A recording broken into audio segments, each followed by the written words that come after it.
ഏറ്റവും വലിയ സഹനം ഉണ്ടാകുന്നത് എവിടെയാണെന്നറിയാം? സ്നേഹം പ്രതീക്ഷിച്ചിടത്താണ്. പടയാളികൾ ഈശോയെ ചാട്ടവാറ് കൊണ്ട് പ്രഹരിച്ചപ്പോൾ പടയാളികൾ അതേ ചെയ്യൂ. അവർ ഈശോയുടെ മുഖത്ത് കാർക്കിച്ചു തുപ്പിയപ്പോൾ nothing else was expected from them. പീലാത്തോസിൽ നിന്ന് we don't expect anything else. പക്ഷേ സ്നേഹം പ്രതീക്ഷിച്ച ഒരിടമുണ്ട്. സ്നേഹം പ്രതീക്ഷിച്ചിടത്താണ് സഹനമേറുന്നത്. നമ്മുടെയൊക്കെ ജീവിതത്തിലും അതല്ലേ സംഭവിച്ചത്? അത്രയും ഹൃദയബന്ധമുള്ളിടത്ത് ആ ഹൃദയബന്ധത്തിൻ്റെ എക്സ്പ്രഷനായിട്ട് നടക്കേണ്ടതാണ് ചുംബനമെന്ന്. ചുംബനം സ്നേഹത്തിൻ്റെ ഭാഷയാണ്. ആ സ്നേഹത്തിൻ്റെ ഭാഷയിലേക്ക് പാപം കലരുമ്പോൾ അതും കലർപ്പുള്ളതാകും, അതും മലിനമാകും. കർത്താവ് തിന്മയെ തുടച്ചു മാറ്റുന്നത് യുദ്ധം ചെയ്തല്ല, പിന്നെ ഏത് രീതിയിലാണ്? ആ തിന്മയ്ക്ക് മുകളിൽ കർത്താവ് അവൻ്റെ പദ്ധതിയെ ഉയർത്തി വയ്ക്കും സ്നേഹത്താലെ.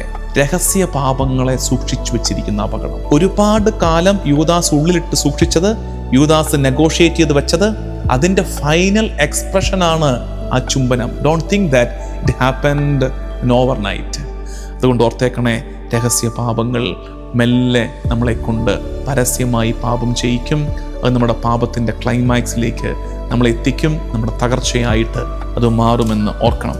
കർത്താവിൻ്റെ ക്ഷമയുടെ മുകളിൽ ഒരു പാപവുമില്ല. പക്ഷേ മാരകമാകുന്നത് കരുണയെ നിഷേധിക്കുന്നതാണ്. ഈശോ മിശിഹായിക്ക് സ്തുതിയായിരിക്കട്ടെ. മാർഗം, the way, walking with Christ from ashes to hallelujah. നോമ്പുകാല ധ്യാനം. ഫീഡ് മൈ ഷീപ്പ് നിങ്ങൾക്കായി ഒരുക്കുന്നത്. പ്രാർത്ഥനയോടെ കർത്താവിൻ്റെ പീഡാസഹനത്തിൻ്റെ നാഴികകളെ നമ്മൾ ധ്യാനിക്കുകയാണ്. ഓരോ ദിവസവും പീഡാസഹനവുമായി, ഈ സാൽവേഷൻ പ്രൊജക്റ്റുമായി, കർത്താവിൻ്റെ രക്ഷാകര കർമ്മവുമായി ബന്ധമുള്ള ഓരോ അടരുകളെ നമ്മളിങ്ങനെ ധ്യാനിച്ച് കർത്താവിൻ്റെ സ്ലീവായുടെ കുരിശിൻ്റെ ചാരത്തേക്ക് എത്തുകയാണ്. ഇന്ന് നമ്മൾ ചിന്തിക്കുന്നത് വളരെ ഗൗരവമുള്ള, ആഴമുള്ള ഒരു കാര്യമാണ്. സാധിക്കുന്നവർ ആമുഖത്തിൽ തന്നെ ഞാൻ പറയുന്നത്, ഇത് നമ്മളെല്ലാവരും കേട്ടിരുന്നെങ്കിൽ, എല്ലാവരും ഇത് കേട്ടിരുന്നെങ്കിലെന്ന് ഞാനും എളിമയോടെ ആഗ്രഹിക്കുകയാണ്. പരമാവധി ആളുകളിലേക്ക് നിങ്ങളിത് പങ്കുവയ്ക്കണം. നമുക്കറിയാം, നമുക്കൊക്കെ മുറിവുകളുണ്ട്. അത് ഈ ശാരീരിക മുറിവുകളെക്കാൾ മനസ്സിനേറ്റ മുറിവുകൾ ഏറെയുള്ളവരാണ് നമ്മളൊക്കെ.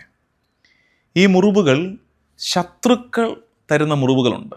നമ്മുടെയൊക്കെ വഴികളിൽ ആരെങ്കിലുമൊക്കെ കാണത്തില്ലേ ശത്രുക്കൾ ഏൽപ്പിക്കുന്ന മുറിവുകളുണ്ട്. പക്ഷെ ചില മുറിവുകൾ നമുക്കേറെ പ്രിയപ്പെട്ടവർ നമ്മളെ ഏൽപ്പിച്ച മുറിവുകളാണ്, നമുക്ക് സമ്മാനിച്ച മുറിവുകളാണ്. ഇന്നങ്ങനെ പ്രിയപ്പെട്ട ഒരാൾ ഈശോയ്ക്ക് നൽകിയ മുറിവിനെയാണ് നമ്മൾ ധ്യാനിക്കുന്നത്. വഞ്ചിക്കപ്പെട്ട സ്നേഹം, ഒറ്റിക്കൊടുക്കപ്പെട്ട സ്നേഹം. Passion does not begin only with soldiers and nails. പടയാളികളിലും ആണികളിലുമല്ല, അവിടെ മാത്രമല്ല പീഡാസഹനം ആരംഭിക്കുന്നത്. It begins with a friend who sells friendship. സൗഹൃദത്തെ വിൽപ്പന ചരക്കാക്കിയ ഒരു സുഹൃത്തിൽ നിന്നാണ് പീഡാസഹനം, പാഷൻ ആരംഭിക്കുന്നത്. അടുത്തത് ഞാൻ പറയുന്ന വാക്യം നമ്മുടെ ഒട്ടനവധി പേരുടെ ജീവിതത്തിൻ്റെ നേർരേഖയായിട്ട് മാറും. The deepest suffering is often born where love was expected.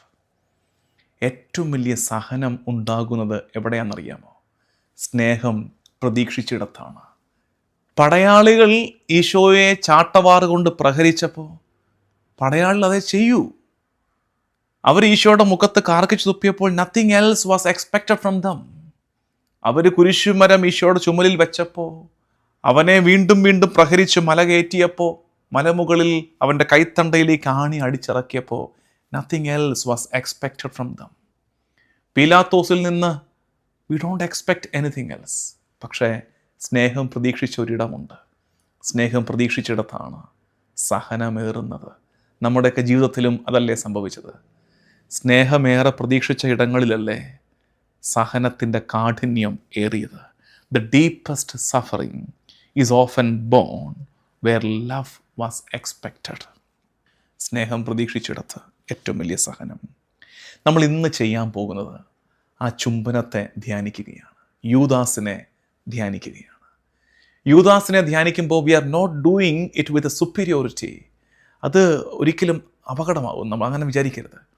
നമുക്കെന്തോ ഒരു മേൽക്കോയ്മയുണ്ട്, നമ്മളെന്തോ മെച്ചമാണ് എന്ന് വിചാരിച്ചിട്ട് മുകളിൽ നിന്ന് താഴോട്ട് യൂദാസിനെ നോക്കി ധ്യാനിക്കരുത്. നമ്മളും അവിടെ താഴെ പോയി നിന്നിട്ട് ധ്യാനിക്കണം. നമുക്ക് ഒരു വിറയാർന്ന സത്യസന്ധതയോടെ ഇത് ധ്യാനിക്കാൻ പറ്റണം. അങ്ങനെ വരുമ്പോഴാണ് ഈ ധ്യാനം, ഈ യൂദാസിനെ കുറിച്ചുള്ള ധ്യാനം നമ്മുടെ ഹൃദയത്തെ തൊടുന്നത്. അല്ലെങ്കിൽ യൂദാസിൻ്റെ നേരെ വിധിവാക്യം ഉച്ചരിക്കാൻ തിടുക്കപ്പെട്ട് ഒരു സുപ്പീരിയോറിറ്റി ആസ്വദിച്ച് നമ്മളിത് ധ്യാനിക്കും. നോ, ഞാൻ പറഞ്ഞില്ലേ, വിറയലോടെയുള്ള സത്യസന്ധത ഈ ധ്യാനത്തിന് ആവശ്യമുണ്ട്. നമ്മൾ ധ്യാനിക്കുന്ന വാക്യം മത്തായി സുവിശേഷം, നമ്മൾ ഈ പറയുന്ന കാര്യം കിടക്കുന്നത് മത്തായി സുവിശേഷം 26 അധ്യായം. എൻ്റെ ബൈബിളിൽ എടുക്കണം, അടയാളപ്പെടുത്തണം. മത്തായി 26 48 49 വാക്യങ്ങൾ. ഒറ്റുകാരൻ അവർക്ക് ഒരടയാളം നൽകിയിരുന്നു. ഞാൻ ആരെ ചുംബിക്കുന്നുവോ അവൻ തന്നെ അവനെ പിടിച്ചുകൊള്ളുക. അവൻ പെട്ടെന്ന് ഈശോയുടെ അടുത്തു ചെന്ന് ഗുരോ സ്വസ്തി എന്ന് പറഞ്ഞ് അവനെ ചുംബിച്ചു. ചുംബനം യഥാർത്ഥത്തിൽ അത് സ്നേഹബന്ധത്തിൻ്റെ, വിധേയത്വത്തിൻ്റെ, അത് കൂട്ടായ്മയുടെ ഒക്കെ അടയാളമായിരുന്നു, അല്ലേ? ഖലീൽ ജിബ്രാൻ, പണ്ട് ഞാൻ ഒത്തിരി ഖലീൽ ജിബ്രാനെ വായിക്കുമായിരുന്നു സെമിനാരി കാലത്ത്. പിന്നീട് അത് പോയി. അപ്പോൾ ഖലീൽ ജിബ്രാൻ്റെ, എനിക്കൊന്ന് പ്രവാചകനിലാണോ ഇത് പുസ്തകത്തിലാണെന്ന് ഓർമ്മയില്ല, പ്രവാചകനിലാണെന്ന് തോന്നുന്നു, ഒരു വാക്യം ഉണ്ടായിരുന്നു. എൻ്റെ ഹൃദയം കൊണ്ട് അവളുടെ ഹൃദയത്തെ അല്ലെങ്കിൽ അവൻ്റെ ഹൃദയത്തെ തൊടാനാകുന്നില്ലല്ലോ എന്ന വേദനയിൽ നിന്ന് വേണം എൻ്റെ ചുണ്ട് അവളുടെ ചുണ്ടോട് ചേരാൻ. അത്രയും ഹൃദയബന്ധമുള്ളിടത്ത് ആ ഹൃദയബന്ധത്തിൻ്റെ എക്സ്പ്രഷനായിട്ട് നടക്കേണ്ടതാണ് ചുംബനമെന്ന്. അപ്പോൾ ചുംബനം meant to be a sign of affection, loyalty and communion. പക്ഷേ ഇവിടെ യൂദാസ് അതിനെ നേരെ തിരിച്ചിട്ട് കളഞ്ഞു. ഇവിടെ അത് ഡിസെപ്ഷൻ, ചതി, അത് മാനിപ്പുലേഷനായിട്ട് മാറുന്നു, അത് റപ്ചറായിട്ട് മാറുന്നു, ബന്ധത്തിൻ്റെ ഉലച്ചിലായിട്ട് ഇവിടെ ചുംബനം മാറിപ്പോവുകയാണ്. ഇതിൻ്റെ ട്രാജഡി എന്നറിയാമോ? ഇതിനകത്ത് ഏറ്റവും വലിയ വിപത്ത്, sin corrupts even the language of love. സ്നേഹത്തിൻ്റെ ഭാഷയെപ്പോലും പാപം കലർപ്പുള്ളതാക്കും. സ്നേഹത്തിൻ്റെ ഭാഷയെപ്പോലും, ചുംബനം സ്നേഹത്തിൻ്റെ ഭാഷയാണ്. ആ സ്നേഹത്തിൻ്റെ ഭാഷയിലേക്ക് പാപം കലരുമ്പോൾ അതും കലർപ്പുള്ളതാകും, അത് മലിനമാകും. Sin corrupts even the language of love. നമുക്ക് പഴയ നിയമത്തിലേക്ക് പോകാം. യൂദാസ് ഈശോയെ ചുംബിച്ച് ഒറ്റിക്കൊടുത്തതിന് പഴയ നിയമത്തിൽ ടൈപ്സ്, സൂചനകൾ കിടപ്പുണ്ടോ എന്ന് നമുക്ക് തപ്പിയെടുക്കാം. ഒന്നാമത്തത്, സങ്കീർത്തനത്തിൽ ഇത് കൃത്യം കിടപ്പുണ്ട്. നിങ്ങൾ ബൈബിളുള്ളവർ എടുത്തേ, സങ്കീർത്തനം 41:9 വാക്യം. ഞാൻ വിശ്വസിച്ചവനും എൻ്റെ ഭക്ഷണത്തിൽ പങ്കുചേർന്നവനുമായ എൻ്റെ പ്രാണസ്നേഹിതൻ പോലും എനിക്കെതിരായി കുതുകാലുയർത്തിയിരിക്കുന്നു. കൃത്യമല്ലേ? That prophecy was fulfilled in Jesus. അതൊരു പ്രവചനം പോലെ മുഴങ്ങുകയാണ്, അത് ഈശോയിൽ പൂർത്തിയായിരിക്കുകയാണ്. ഞാൻ വിശ്വസിച്ചവനും എൻ്റെ ഭക്ഷണത്തിൽ പങ്കുചേർന്നവനുമായ എൻ്റെ പ്രാണസ്നേഹിതൻ പോലും എനിക്കെതിരായി കുതുകാലുയർത്തിയിരിക്കുന്നു. Psalm 41:9. That means his suffering was not random. It was the fulfillment of prophecies. It's a fulfillment of scripture. അത് പ്രവചനങ്ങളുടെ പൂർത്തീകരണമാണ്. പഴയ നിയമത്തിൽ നിന്നുള്ള രണ്ടാമത്തെ സൂചന ദാവീദ് രാജാവുമായി ബന്ധപ്പെട്ടതാണ്. അത് നമ്മൾ കാണുന്നത്, സമയമുള്ളവർ വായിക്കണം, 2 സാമുവേൽ 15 അധ്യായം മുതൽ 17 അധ്യായം വരെ. Second book of Samuel chapters 15 to 17. അവിടെ നമ്മൾ കാണുന്നത് അഹിഥോഫൽ എന്ന വ്യക്തി ദാവീദിനെ ചതിക്കുന്നതാണ്, ഒറ്റുന്നതാണ്. അതായത് അദ്ദേഹത്തിൻ്റെ തന്നെ ആലോചനക്കാരനായ കൗൺസിലറായ ദാവീദിൻ്റെ തന്നെ കൗൺസിലർ ദാവീദിനെ ചതിക്കുന്നു. ദാവീദ് ജെറുസലേം വിട്ട് ഓടുന്നു. സങ്കടത്തിൽ ഈ വഞ്ചകന് ഒരു ദാരുണാന്ത്യം ഉണ്ടാകുന്നു. നിങ്ങൾ നോക്കുകയെ, ഇത് തന്നെ ഈ ഷോയിൽ പൂർത്തിയാവുകയാണ്. That means David prefigures Christ. ഇവിടെ ദാവീദ് കടന്നുപോയ ആ വഞ്ചനയുടെ അനുഭവം ഈശോയ്ക്ക്, മിശിഹ തമ്പുരാന് വരാനിരിക്കുന്ന അനുഭവത്തിൻ്റെ സൂചനയായി വർത്തിക്കുന്നു. ദാവീദ് വഞ്ചിക്കപ്പെട്ടതുപോലെ, ഒറ്റിക്കൊടുക്കപ്പെട്ടതുപോലെ ദാവീദിൻ്റെ പുത്രനായ മിശിഹായും ഒറ്റിക്കൊടുക്കപ്പെടുന്നു. True king is rejected by his own people. അവിടെ ദാവീദിൻ്റെ കൗൺസിലർ, ആലോചനക്കാരനാൽ ചതിക്കപ്പെട്ടെങ്കിൽ ഇവിടെ യഥാർത്ഥ രാജാവ് അവൻ്റെ തന്നെ ജനത്താലെ, അവൻ്റെ ശിഷ്യഗണത്തിൽ ഒരാളാലെ ഒറ്റിക്കൊടുക്കപ്പെടുകയാണ്, ചതിക്കപ്പെടുകയാണ്. ഇനിയുമുണ്ട് സക്കറിയായുടെ പുസ്തകം 11 അധ്യായം. അത് ഈ 30 വെള്ളിക്കാശിനെ കുറിച്ചുള്ള സൂചന കിടക്കുന്നത് അവിടെയാണ്. സക്കറിയ പുസ്തകം നിങ്ങൾ നോക്കിയാൽ മതി. 11 അധ്യായം 12 വാക്യത്തിൽ ഈ 30 വെള്ളിക്കാശിൻ്റെ കണക്ക് കിടപ്പുണ്ട്. അത് 30 വെള്ളിക്കാശ് വീണ്ടും കിടക്കുന്നത് നമ്മൾ പുറകിൽ, അതെന്താ അതിൻ്റെ കാരണമെന്ന് ചോദിച്ചാൽ, എക്സഡസ്, പുറപ്പാട് പുസ്തകം 21:32, ചാപ്റ്റർ 21 വേഴ്സ് 32, അവിടെ കാണാൻ പറ്റുന്നത് ഈ നാശനഷ്ടങ്ങൾ ഒരു കാളയോ മറ്റോ ഉണ്ടാക്കിയാൽ അതിൻ്റെ ഉടമസ്ഥന്, ആ നഷ്ടങ്ങളുണ്ടായ ആൾക്ക് കാള ഉടമസ്ഥൻ കൊടുക്കേണ്ട തുകയാണ് 30 വെള്ളി. ഇതെല്ലാം കണക്റ്റഡ് ആണ്. മനുഷ്യകുലത്തിൻ്റെ കേടുപോക്കുന്ന 30 വെള്ളിക്കാശിൻ്റെ കണക്ക്, അതും പ്രവചനങ്ങളുടെ പൂർത്തീകരണമായി കർത്താവിൽ പൂർത്തിയാവുകയാണ്. രക്ഷാകര ചരിത്രത്തിൽ ഈ 30 വെള്ളിക്കാശിന് ചുംബനത്താലെ ഈശോയെ ഒറ്റിക്കൊടുത്ത ആ മൊമെൻറ്റിൻ്റെ പ്രാധാന്യം, ധ്യാനം എന്താണ്?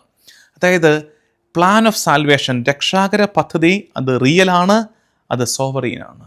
കർത്താവാണ് അതിൻ്റെ അധികാരി, അത് യാഥാർത്ഥ്യവുമാണ്. അങ്ങനെ വരുമ്പോൾ നമ്മൾ ഓർത്തേക്കരുത്, അപ്പം നമുക്കെന്താ, നമുക്ക് ഹ്യൂമൻ ഫ്രീഡം, അത് റിയലാണ്, അത് നമ്മുടെ ഉത്തരവാദിത്തമാണ്. ചിലർ വിചാരിക്കും യൂദാസ് എന്ത് തെറ്റ് ചെയ്തു, യൂദാസ് ഒറ്റിക്കൊടുത്തില്ലായിരുന്നെങ്കിൽ കർത്താവ് എങ്ങനെ കുരിശിൽ തറയ്ക്കപ്പെടുമായിരുന്നു, രക്ഷ എങ്ങനെ പൂർത്തിയാകുമായിരുന്നു? നിങ്ങൾ ഓർക്കേണ്ടത്, മനുഷ്യൻ്റെ ഉത്തരവാദിത്തം പ്രധാനപ്പെട്ടതാണ്. സ്വാതന്ത്ര്യം കർത്താവ് നൽകിയിട്ടുണ്ട്. അപ്പോൾ ഇതെങ്ങനെ നടക്കുമായിരുന്നു, അതിനെക്കുറിച്ച് നമ്മൾ വറീഡാകണ്ട. സാൽവേഷൻ ഹിസ്റ്ററി, രക്ഷ കർത്താവിൻ്റെ പദ്ധതിയിലുണ്ട്. പക്ഷെ ഓരോരുത്തർക്കും കർത്താവ് എന്ത് കൊടുത്തിട്ടുണ്ട്? സ്വാതന്ത്ര്യം കൊടുത്തിട്ടുണ്ട്. ആ സ്വാതന്ത്ര്യത്തിൻ്റെ വിനിയോഗം ശ്രദ്ധാപൂർവമായിരിക്കണം. അതായത് passion was not an accident. കർത്താവിൻ്റെ പീഡാസഹനം, മരണം ഒരു ആകസ്മിക സംഭവമല്ല, അത് കർത്താവിൻ്റെ പദ്ധതിയുടെ ഭാഗമാണ്. അത് പറയുമ്പോൾ ഇപ്പുറത്തൊരു സൈഡ് ഓർത്തേക്കണം, Judas was not a puppet. യൂദാസ് ഒരു പപ്പറ്റ് ആയിരുന്നില്ല, ഒരു കളിപ്പാവയായിരുന്നില്ല യൂദാസ്. പക്ഷേ അദ്ദേഹത്തിന് സ്വാതന്ത്ര്യമുണ്ടായിരുന്നു. യൂദാസിന് അദ്ദേഹത്തിന് തിന്മയെ ഒഴിവാക്കാൻ കഴിയുമായിരുന്നു, റിപ്പൻറ്റ് ചെയ്യാൻ കഴിയുമായിരുന്നു. അത് യൂദാസിൻ്റെ ഭാഗത്തു നിന്ന് വീഴ്ചയായി പോയെന്ന് തിരിച്ചറിയണം. നമ്മൾ ധ്യാനിക്കേണ്ടത് എന്താ? God can bring salvation even from betrayal. God can bring salvation even from betrayal. ചതിയിൽ നിന്ന്, വഞ്ചനയിൽ നിന്ന് പോലും രക്ഷ കൊണ്ടുവരുവാൻ കർത്താവിന് കഴിയും. God can bring salvation even from betrayal. But remember, betrayal is always betrayal. ചതി എപ്പോഴും ചതി തന്നെയാണ്. ആ ചതിയുടെ തുടർച്ചയായി രക്ഷ വന്നുവെന്ന് വിചാരിച്ച് ചതി ഒറ്റല്ലാതാകുന്നില്ല എന്നോർത്തേക്കണം. Betrayal is always betrayal. God does not eliminate evil by force. കർത്താവ് തിന്മയെ തുടച്ചു മാറ്റുന്നത് ബലത്താലെയല്ല. കർത്താവ് തിന്മയെ തുടച്ചു മാറ്റുന്നത് യുദ്ധം ചെയ്തല്ല. പിന്നെ ഏത് രീതിയിലാണ്? But overcomes it by absorbing it in love. അതായത് ആ തിന്മയ്ക്ക് മുകളിൽ കർത്താവ് അവൻ്റെ പദ്ധതിയെ ഉയർത്തി വയ്ക്കും സ്നേഹത്താലെ. ആ തിന്മയെ തോൽപ്പിക്കുന്നത് സ്നേഹത്താലെയാണ്. നമുക്കും ഇത് ഈ ഭൂമിയിൽ ജീവിക്കുമ്പോൾ അത് ആവശ്യമാണ്. തിന്മയെ എങ്ങനെയാണ് തോൽപ്പിക്കേണ്ടത്? നമ്മളിലെ സ്നേഹം കൊണ്ടും നന്മ കൊണ്ടും തിന്മയെ തോൽപ്പിക്കാൻ നമ്മളെ ഓർമ്മിപ്പിക്കുന്നുണ്ട് ഈ ഭാഗം. നമ്മൾ അല്പം സൈക്കോളജിക്കലായിട്ടും സ്പിരിച്വലായിട്ട് ചിന്തിച്ചാലുണ്ടല്ലോ, ഈ ഒറ്റിക്കൊടുക്കലിൻ്റെ ഭാഗം നമ്മുടെ ജീവിതത്തോടൊക്കെ നമുക്ക് കണക്ട് ചെയ്യാൻ പറ്റും. എന്താണ് യൂദാസിന് പറ്റിയ പാളിച്ച? യൂദാസിന് പറ്റിയത് ഹിസ് എക്സ്പെക്റ്റേഷൻസ് ഡിഡിൻറ്റ് മീറ്റ്. അവന് കുറേയധികം പ്രതീക്ഷകൾ ഉണ്ടായിരുന്നിരിക്കണം മിശിഹായെക്കുറിച്ച്. അത് സാധിക്കാതെ വന്നപ്പോൾ ഹി വാസ് ഡിസപ്പോയിൻറ്റഡ്. അവന് നിരാശയുണ്ടായി. ആ നിരാശയുടെ ഫലമാകാം ഈ അങ്ങനെ ചിന്തിക്കണം. അങ്ങനെ നമുക്കൊക്കെ ഈ അപകടം പറ്റാറുണ്ട്. നമ്മൾ ദൈവം ഇങ്ങനെയൊക്കെ ആകണമെന്ന് അങ്ങ് വിചാരിക്കും. നമ്മളൊരു ബ്ലൂ പ്രിൻ്റ് കർത്താവിനെക്കുറിച്ചും കർത്താവിൻ്റെ പ്രവർത്തനങ്ങളെക്കുറിച്ചും പദ്ധതികളെക്കുറിച്ചും നമ്മുടെ ജീവിതത്തിൽ ദൈവം ചെയ്യേണ്ട കാര്യങ്ങളെക്കുറിച്ചുമൊക്കെ നമ്മൾ തയ്യാറാക്കും. എന്നിട്ടോ ഏതുപോലെ നമ്മൾ ആഗ്രഹിച്ചതുപോലെ നടക്കാതെ വന്നാൽ നമുക്ക് ഡിസപ്പോയിൻമെൻറ്റ്. ആ ഡിസപ്പോയിൻമെൻറ്റിൻ്റെ, ആ നിരാശയുടെ അപകടം എന്നറിയാമോ? അതിങ്ങനെയാണ്: when God does not meet our expectations, we begin to negotiate with sin. ദൈവം നമ്മുടെ ആഗ്രഹങ്ങളെ, പദ്ധതികളെ നടപ്പിലാക്കാതെ വരുമ്പോൾ നമ്മുടെ പ്രതീക്ഷയ്ക്കൊപ്പം ഇൻവെർട്ടഡ് കോമയിൽ നമ്മുടെ പ്രതീക്ഷയ്ക്കൊപ്പം ദൈവം ഉയരാതെ വരുമ്പോൾ നമ്മൾ എന്ത് ചെയ്യും? We begin to negotiate with sin. നമ്മൾ പാപവുമായി സംസാരം തുടങ്ങും, പാപവുമായി ഡീൽ ചെയ്യാൻ തുടങ്ങും. യൂദാസിന് പറ്റിയ അപകടത. യൂദാസിന്റെ പ്രതീക്ഷയ്ക്കൊപ്പം ഈശോ മിശിഹ വരുന്നില്ലെന്ന് തോന്നിക്കഴിഞ്ഞപ്പോൾ അവൻ നെഗോഷിയേറ്റ് ചെയ്യാൻ പോയി. പാപത്തോട് നെഗോഷിയേറ്റ് ചെയ്യാൻ പോയതാണ് യൂദാസിന് പറ്റിയ അപകടം. രണ്ടാമത്തത് ലവ് ഓഫ് മണി, പണത്തോടുള്ള ആർത്തി. You can be near holiness, still be ruled by greed. നിങ്ങൾ പരിശുദ്ധിയുടെ സമീപത്താണ് നിൽക്കുന്നതെങ്കിലും യൂദാസിനെ പോലെയൊക്കെ പരിശീലനം കിട്ടിയ ആരാ ഉള്ളല്ലേ? 3 വർഷം കർത്താവിൻ്റെ കൂടെ നടക്കാൻ അവസരം കിട്ടിയവനാണ്. അവനോടൊപ്പം വഞ്ചിയുടെ അമരത്ത് തലചായി ചുറങ്ങാൻ അവസരം കിട്ടിയവൻ, അവൻ പങ്കിട്ട് കൊടുത്ത അപ്പത്തിൻ്റെ ഭാഗമാകാൻ അവസരം കിട്ടിയവൻ, അവൻ്റെ വിരുന്നുമേശയുടെ ചാരത്തിരിക്കാൻ അവസരം കിട്ടിയവൻ. You can be near holiness, നിങ്ങൾക്ക് പരിശുദ്ധിയുടെ സമീപത്തിരിക്കാൻ പറ്റും. Still you can be ruled by greed. പരിശുദ്ധിയുടെ സമീപത്തിരിക്കുമ്പോഴും നിങ്ങൾ പണത്താൽ, ആർത്തിയാൽ നയിക്കപ്പെടുന്നവരാകാനുള്ള സാധ്യതയുണ്ട് എന്നതിൻ്റെ സൂചനയാണ് യൂദാസ്. മറ്റൊന്ന്, രഹസ്യ പാപങ്ങളെ സൂക്ഷിച്ചു വെച്ചിരിക്കുന്ന അപകടം. നമുക്കൊക്കെ ഉണ്ട് ഈ സീക്രട്ട് സിൻസ്. അതായത് ഈ ഒരുപാട് കാലം യൂദാസ് ഉള്ളിലിട്ട് സൂക്ഷിച്ചത്, യൂദാസ് നെഗോഷിയേറ്റ് ചെയ്ത് വെച്ചത്, അതിൻ്റെ ഫൈനൽ എക്സ്പ്രഷനാണ് ആ ചുംബനം. Don't think that it happened in over night. ഒറ്റ രാത്രിയിൽ സംഭവിച്ചതല്ല. യൂദാസ് ഇതിനെക്കുറിച്ച് ചിന്തിച്ചു, രഹസ്യത്തിൽ പല ആവർത്തി അവരുമായിട്ട് കൂടിക്കാഴ്ച നടത്തി, കാര്യങ്ങളൊക്കെ പ്ലാൻ ചെയ്തു. രഹസ്യത്തിൽ ചെയ്തതിൻ്റെ എക്സ്പ്രഷനായിട്ട് ഒരു പരസ്യ പാപം, ഒരു പരസ്യ ചുംബനം, ഒറ്റിൻ്റെ ചുംബനം നടപ്പിലാവുകയാണ്. അതുകൊണ്ട് ഓർത്തേക്കണേ, രഹസ്യ പാപങ്ങൾ മെല്ലെ നമ്മളെ കൊണ്ട് പരസ്യമായി പാപം ചെയ്യിക്കും. അത് നമ്മുടെ പാപത്തിൻ്റെ ക്ലൈമാക്സിലേക്ക് നമ്മളെ എത്തിക്കും. നമ്മുടെ തകർച്ചയായിട്ട് അത് മാറുമെന്ന് ഓർക്കണം. പിതാക്കന്മാർ ഈ വിഷയത്തെക്കുറിച്ച് പറഞ്ഞിരിക്കുന്നത്, അഗസ്തിനോസ് പുണ്യാളൻ പറയുന്നൊരു കാര്യമുണ്ട്. Judas was among the apostles but not of them. Judas was among the apostles but not of them. യൂദാസ് അപ്പസ്തോലന്മാരുടെ കൂടെ ഉണ്ടായിരുന്നു, പക്ഷേ അവരുടേതായിരുന്നില്ല, അതിലായിരുന്നില്ല. ആ പരിസരത്തൊക്കെ ഉണ്ടായിരുന്നു, ആ പരിസരത്തുണ്ടായിരുന്നു എന്ന് വിചാരിച്ചിട്ട് അവരുടേതാകില്ല, അതിനുള്ളിലാകില്ല. നമുക്കൊക്കെ അപകടം പറ്റും. റിലീജിയോസിറ്റി, മതാത്മകതയിൽ അത്തരം അപകടമുണ്ട്. ആ പരിസരത്തൊക്കെ ഉണ്ട്, എല്ലാത്തിലും ഉണ്ട്, പേരൊക്കെ കറക്റ്റാണ്. പക്ഷേ അത് ഉള്ളിലേക്ക് കയറുന്നില്ലെങ്കിൽ, നമ്മളതിലേക്കും അത് നമ്മളിലേക്കും കയറുന്നില്ലെങ്കിൽ നമ്മളും യെറ്റ് അനദർ ജൂഡസ് ആകാനുള്ള ചാൻസ് ഉണ്ട്. രണ്ടാമത് ക്രിസോസ്റ്റം പിതാവ് പറയുന്നു, nothing is colder than a soul enslaved to money. പണത്തോട് കെട്ടപ്പെട്ട ഒരു ആത്മാവ് പോലെ അപകടം പിടിച്ച മറ്റൊന്നില്ല. പണം ആ രീതിയിൽ കർത്താവ് തരുന്നതാണ് സമ്പത്ത്, പക്ഷേ കർത്താവിനെ മറന്ന് പണത്തിലേക്ക് ചായുമ്പോൾ അത് വലിയ അപകടത്തിലേക്കാണ് പോകുന്നതെന്ന് തിരിച്ചറിയണം. ലിയോ ദ ഗ്രേറ്റ് പറയുന്നൊരു കാര്യം, അത് വളരെ വളരെ സ്ട്രൈക്കിംഗ് ആയിട്ട് എനിക്ക് തോന്നി. അദ്ദേഹം പറയുകയാണ്, ശ്രദ്ധിച്ചിരിക്കുക, അദ്ദേഹം പറയുകയാണ്, മിശിഹ തമ്പുരാൻ ആ ചുംബനത്തിൻ്റെ നേരത്ത്, ആ ഒറ്റിൻ്റെ നേരത്ത് നിലവിളിച്ചില്ല. അവൻ യൂദാസിനെ പ്രഹരിച്ചില്ല. അതിന് പകരം മിശിഹ ചെയ്തത് സങ്കടപ്പെട്ടു, ആഢ്യത്വത്തോടെ ഒരു ചോദ്യം ചോദിച്ചു, ചുംബനം കൊണ്ടോ നീ ഒറ്റിക്കൊടുക്കുന്നത്? അവൻ നിലവിളിച്ചില്ല, അവൻ യൂദാസിനെ പ്രഹരിച്ചില്ല, മറിച്ച് അവൻ സങ്കടപ്പെടുകയും ആഢ്യത്വത്തോടെ വിത്ത് ഡിഗ്നിറ്റി ഹി സ്പോക്ക്, അവൻ സംസാരിച്ചു. എന്ന് വെച്ചാൽ എൻ്റെ അർത്ഥം, even in betrayal Christ remains saviour. ചതിയുടെ മുഖത്തും വഞ്ചനയുടെ മുഖത്തും മുനമ്പിലും അവൻ രക്ഷകനായി തന്നെ തുടർന്നു. ചിലപ്പോൾ നമുക്ക് പറ്റാതെ വരുന്നതാണ്. നമുക്ക് നല്ലതായിട്ടിരിക്കാൻ പറ്റും, ചുറ്റുമെല്ലാം നല്ലതാകുമ്പോൾ. കൂടെ നിന്നവൻ കുതുകാല് വെട്ടുമ്പോൾ, കൂടെ നിന്നവൻ നമ്മളെ പുറകിൽ നിന്ന് കുത്തുമ്പോൾ, ആ നേരത്തും നല്ലതായിട്ടിരിക്കാൻ പറ്റുമോ? മിശിഹ പഠിപ്പിക്കുന്നു, ഒരു പിടച്ചിൽ ഉണ്ടാകുന്നുണ്ട്, ഒരു സങ്കടം ഉണ്ടാകുന്നുണ്ട്, അപ്പോഴും പ്രഹരിക്കാതിരിക്കുവാൻ. ഒരു സങ്കടം ഉണ്ടാകുന്നുണ്ട്, അപ്പോഴും നിലവിളിക്കാതിരിക്കാൻ മിശിഹ നമ്മളെ പഠിപ്പിക്കുന്നുണ്ട്. കത്തോലിക്ക സഭയുടെ പഠിപ്പിലും മതബോധനത്തിലും ഇതേ കാര്യങ്ങൾ വരുന്നുണ്ട്. CCC 599 പറയുന്നത് ദൈവത്തിൻ്റെ പദ്ധതിയെക്കുറിച്ചും മനുഷ്യൻ്റെ റെസ്പോൺസിബിലിറ്റിയെക്കുറിച്ചുമാണ്. നമ്മൾ നേരത്തെ പറഞ്ഞതാണ്, ദൈവത്തിന് പദ്ധതിയുണ്ടെന്ന് വിചാരിച്ച് മനുഷ്യൻ്റെ റെസ്പോൺസിബിലിറ്റി ഇല്ലാണ്ടായി പോകുന്നില്ല. Because God has given U freedom. ദൈവം നിനക്ക് സ്വാതന്ത്ര്യം നൽകിയിട്ടുണ്ട്. CCC 1864 നോ സിൻ ഈസ് അൺഫോർഗീവബിൾ ആ കൺസെപ്റ്റ് പഠിപ്പിച്ചു തരുന്നുണ്ട്.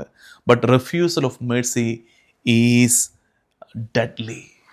അതായത് ഒരു പാപവും ക്ഷമിക്കാൻ പറ്റാത്തതായിട്ടില്ല. കർത്താവിൻ്റെ ക്ഷമയുടെ മുകളിൽ ഒരു പാപവുമില്ല. പക്ഷേ മാരകമാകുന്നത് കരുണയെ നിഷേധിക്കുന്നതാണ്. Refusing the mercy of God, ദൈവകരുണയെ നിഷേധിക്കുന്നതാണ് പാപമെന്ന് തിരിച്ചറിയണേ. പ്രിയമുള്ളവരെ, ഈ വിചാരങ്ങളോട് പ്രത്യേകിച്ച് നമ്മൾ പറഞ്ഞില്ലേ, നമ്മൾ ചില കാര്യങ്ങൾ എക്സ്പെക്റ്റേഷൻസ്, ദൈവത്തെക്കുറിച്ച് കർത്താവിൻ്റെ ഇടപെടലിനെക്കുറിച്ചുള്ള എക്സ്പെക്റ്റേഷൻസ്, അത് നമ്മളെ അപകടത്തിലേക്ക് എത്തിക്കും എന്നൊക്കെ പറഞ്ഞ് ചില അത്തരം കാര്യങ്ങളൊക്കെ നമ്മുടെ ജീവിതവുമായി കുടുംബവുമായിട്ടൊക്കെ ബന്ധപ്പെടുത്തി ഈ ദിവസം നമുക്ക് ധ്യാനിക്കാൻ പറ്റട്ടെ. ഇന്നത്തെ ഈ യൂദാസ് ധ്യാനത്തിൻ്റെ അവസാനത്തെ സെൻറ്റൻസ്, ഒടുവിലത്തെ ധ്യാനവാക്യം അതിങ്ങനെയാണ്: the opposite of Judas is not perfection. The opposite of Judas is not perfection. പറയാവോ എന്താണെന്ന്? യൂദാസിന് ഒരു വിപരീത പദമുണ്ടെങ്കിൽ, ഓപ്പോസിറ്റ് ഉണ്ടെങ്കിൽ, the opposite of Judas is not perfection. യൂദാസിൻ്റെ വിപരീത പദം പൂർണ്ണതയല്ല. The opposite of Judas is repentance. Repentance ആണ്, അനുതാപമാണ്. അതുകൊണ്ട് നമുക്കൊക്കെ ഇടറിപ്പോവും, വീണുപോവും, തെറ്റിപ്പോയിട്ടുണ്ട്. പക്ഷെ ജൂഡസിൻ്റെ ഓപ്പോസിറ്റ് ആകണമെങ്കിൽ ചെയ്യേണ്ടത് എന്താണ്? അനുദപിക്കാൻ. നമുക്ക് നോമ്പിൻ്റെ ഈ കാലത്ത്, അനുതാപ ചൈതന്യം തുളുമ്പുന്ന ഈ കാലത്ത്, ഹൃദയവ്യതയോടെ വന്നുപോയ വീഴ്ചകളെ തിരുസന്നിധിയിൽ ഏറ്റുപറയുവാൻ, മാനസാന്തരത്തിൻ്റെ ഫലങ്ങൾ പുറപ്പെടുവിക്കുവാൻ നമുക്ക് കഴിയട്ടെ. നമുക്ക് പ്രാർത്ഥിക്കാം. കർത്താവും ദൈവവുമായി ഈശോ മിശിഹായേ, സ്നേഹം പ്രതീക്ഷിച്ചിടത്ത് മുറിവേറ്റ കർത്താവേ, ഞങ്ങളും സമാന അനുഭവങ്ങളിലൂടെ കടന്നു പോകുന്നുണ്ട്. സ്നേഹം പ്രതീക്ഷിച്ചിടത്ത് ഞങ്ങൾ മുറിവേറ്റിട്ടുണ്ട്. കൂടെ ഇരുന്ന് അപ്പം കഴിച്ചവരുടെ ദ്രോഹങ്ങളാൽ ഞങ്ങൾ തകർന്നു പോയിട്ടുണ്ട്. ഈശോ കർത്താവേ, ചതിയുടെ ഒറ്റിൻ്റെ നേരത്തും മിശിഹ രക്ഷകനായി തുടർന്നതുപോലെ, കാര്യങ്ങൾ ഞങ്ങൾക്കെതിരെ നടക്കുമ്പോഴും സംയമനം നഷ്ടപ്പെടാതെ നിന്നെപ്പോലെ നന്മയിലായിരിക്കാൻ ഞങ്ങളെ പഠിപ്പിക്കണമേ. അനുതാപത്തിൻ്റെ ഫലങ്ങൾ ഞങ്ങൾ പുറപ്പെടുവിക്കട്ടെ. നമ്മുടെ കർത്താവ് ഈശോ മിശിഹായുടെ കൃപയും പിതാവായ ദൈവത്തിൻ്റെ സ്നേഹവും പരിശുദ്ധാത്മാവിൻ്റെ സഹവാസവും എന്നും എക്കാലവും കൂടെ ഉണ്ടായിരിക്കട്ടെ, ഇപ്പോഴും എപ്പോഴും എന്നേക്കും. ആമേൻ.